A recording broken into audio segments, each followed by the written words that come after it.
Hey everyone, it's Julian, and today I'm going to be showing you how to make this Flying Lotus style beat.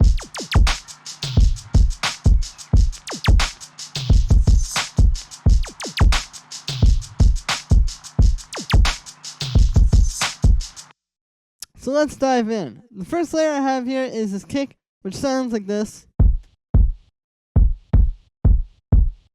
So this is a pretty simple kick. Basically I took this sample, just like a nice bassy kind of kick, and I pitched it down in the simpler, so it's at -4. Just makes it a little bit bassier, a little bit more impactful. And then I sent that into a saturator with a bit of drive, and I played around with the analog clip a little bit. I turned up the bass and the depth, but this is just, beefing it up a little bit. It's not doing a whole lot. You can hear it. It's just really making it a little bit harder hitting. So after that, I have this OTT, which I used really not too much, but for a pretty cool reason. So basically, if you don't know what OTT is, it's a famous preset for Ableton's multiband dynamics, aka multiband compressor. And OTT stands for over the top. It's this really extreme over the top multiband compression that just pulls all the frequencies up that aren't as loud as like your main kind of like top frequencies that are coming from that sound, and makes them as loud as your main top frequencies. So what this translates to for this kick is basically it adds this like weird static to it almost. But it's kind of cool because it sort of randomly hits. Like you can hear there's some points where it sort of is like bouncing off of the kick, and then some points where it's just like hitting on the same note as the kick. I thought it sounded kind of cool. Usually something like this you would want to avoid like the plague, but in this case, I thought it would sound cool for this kind of stuff. So I turned the amount down a bit. And it's also, giving the kick a little bit more body as well. So after that, I just have this EQ8. It's just cutting out some high end, because typically for Flying Lotus's kicks, they're very sub heavy and very low end heavy, and not really so much in the high end. I feel like the high end is more meant to be taken up by all the percussion with this style, so I just kind of set that up like that.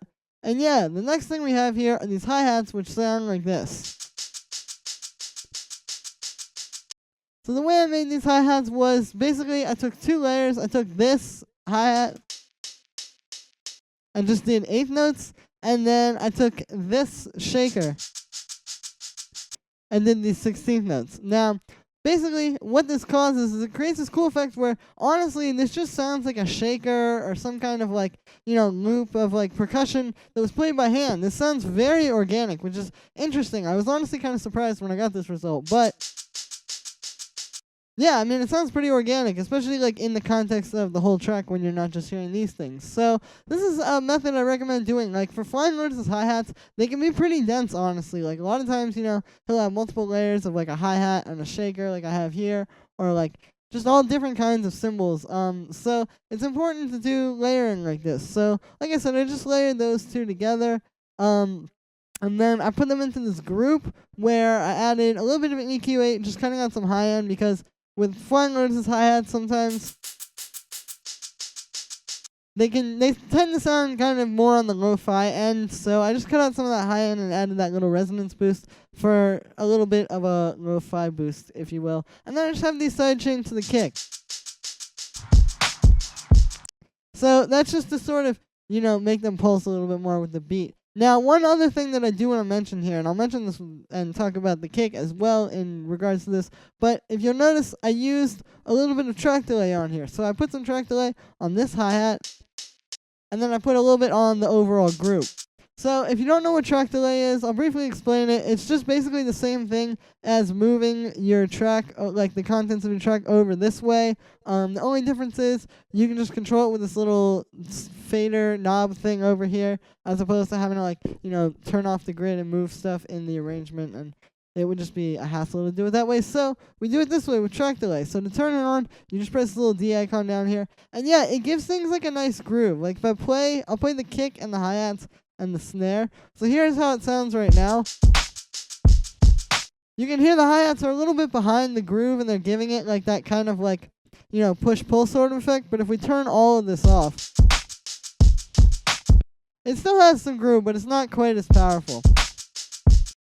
So yeah, and then with the kick, I didn't put any track delay on the whole thing, but I did actually move some of these 8th notes and some of these 16th notes back in here. You can see they're sort of like off the grid, like here and here. So that just kind of, it's the same theory as using the track delay. It's just meant to give your stuff a little bit more of like unpredictability and, like I said, like off the grid sort of analog feel. So the next thing we have here is a snare, which sounds like this. And so the way I made this was I just took the snare, I put this off the grid a little bit as well. You can see it's a little bit behind the 2 and the 4. That's a pretty common thing with this style, so I did it here. But I started with this snare sample. So just like a nice punchy, like organic kind of snare. And I just put it through this low pass filter, which I made with an EQ8. And there we go. Now, the next layer we have here is this open hi-hat, which sounds like this. This just kind of plays, at the end of every, or not at the end, but like in between the 2nd and 3rd bar, I guess, and in between the 4th and the 5th bar. So this is just this open hi-hat sample I took, and I reversed it. You can see there's the waveform. And then I just put a low-pass filter on it, and then I sidechained into the kick. Because it was a little bit too, like, high fidelity. Like, that didn't really feel, properly in the, like, Flying Lotus kind of vibe, I guess. So I just sort of low-passed it. And then sidechained into the kick, pretty self-explanatory there. So the next layer we have is this tom, which sounds like this. It's this one. So the way I made this was I took this tom sample and I pitched it down a whole octave. So I'll show you if I do it here.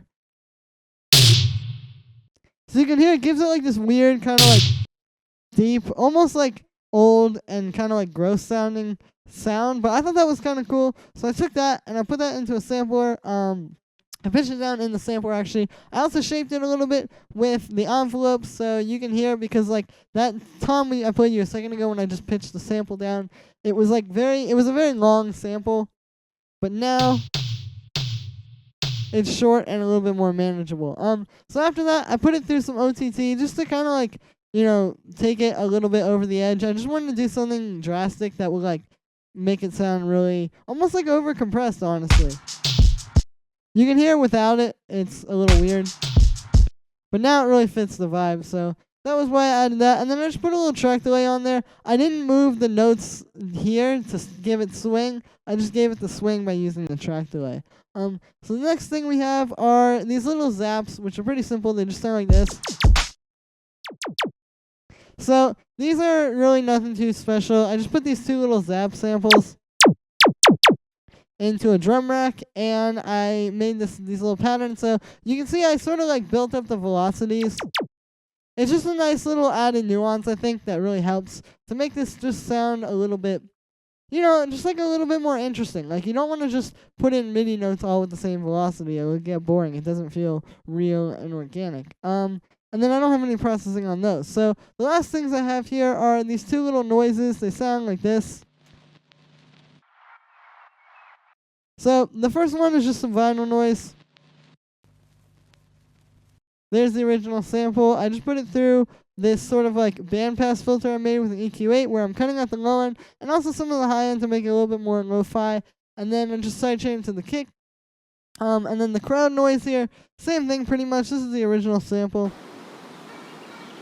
And I just put it through this even more intense bandpass here and sidechain it to the kick as well. And the reason why I sidechain all these things to the kick is because, I mean, for one, I hear it a lot in Flying Lotus' music, but because it was like I was saying with the hi-hats, it kind of makes everything sort of like, move and pulse with the beat. And it makes it all sound a lot more like warm and real and organic, like I was saying. So the last thing I want to talk about is master processing, and I want to talk about, in particular, why master processing is so important for this style of music. So the thing about Flying Lotus' music is that it's all very vibey. Like, it's very much about, like, the music as well as just, like, the sonic texture and just quality of the sounds that you're hearing. They're very interesting. They're very new. It never sounds like something you've ever heard before. And part of the way that you achieve this, and especially, like, in the big umbrella of like trying to make your whole track have a certain type of vibe is by processing the master.